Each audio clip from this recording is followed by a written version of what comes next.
याद थी चांडो की रात में तुझो मुड़े अचण ओरियां ढुकी ढेल पे परियां कारूं जरते मोर जो नचण। याद थी चांडो की रात में तुझो मुड़े अचण। केॾी चांडो की रात हुई, हल्की हल्की बरसात हुई। छा त हुयो उन में घोड़ जो गजण। याद थी चांडो की रात में तुझो मुड़े अचण। तुझी सूंह ॾिसी सितारा बि टिमकिया पे, तुझी मुर्क खे ॾिसी मोर बि मुरकिया पे। छा त हुयो तुंहिंजे आंचल जो उॾण।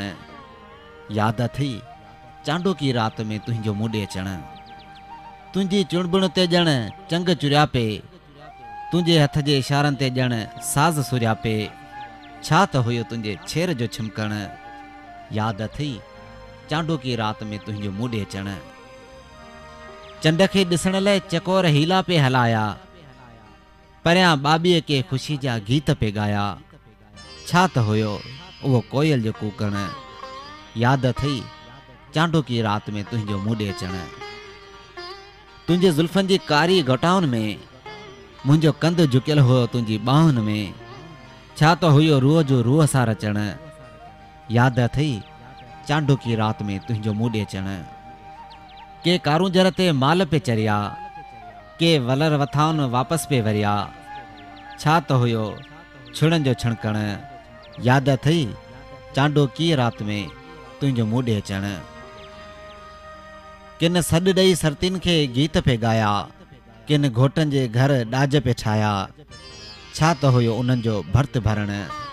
याद थी चांडो की रात में तुझो मुड़े अचण। किन मोड़नि ते मोती पे मेड़िया, किन वेही चुल्ह जे भर में चांवर पे छड़िया। छा त हुयो छलड़नि जो छमकण। याद थी चांडो की रात में तुझो मुड़े अचण। परियां बारीग में का कुंवार पे परणायाऊं, जमाला गाए झुमरियूं पायाऊं। छा त हुयो दौलते नींहं जो नचण। याद थी चांडो की रात में तुझो मुड़े अचण। याद थी चांडो की रात में तुझो मुड़े अचण। गॾु हुआसीं हल उहे बि ॾींहं हूंदा हुआ। सजण भई गॾु हुआसीं हल उहे बि ॾींहं हूंदा हुआ। परे थी दान हुआसीं पल उहे बि ॾींहं हूंदा हुआ। सजण भई गॾु हुआसीं हल उहे बि ॾींहं हूंदा हुआ। वरिया वरी दली तुझी सिक सिक,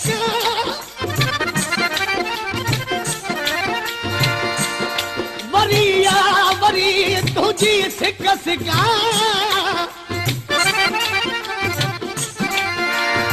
कागज़ के कुर्ब जा रोयूं रोज़ लिखा, जानी जवाब न आयो अञा ताईं किथां।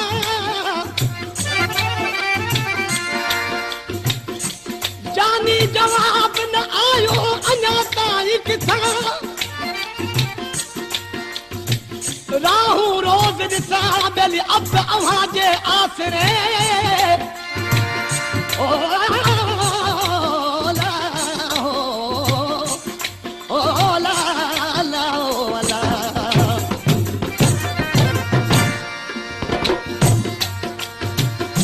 सदा तुझी मोहब्बत में मिठा मखमूर थी रहियुसि।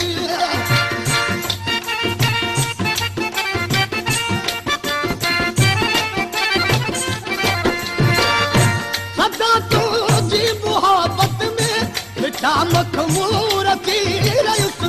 मिठा मखमूर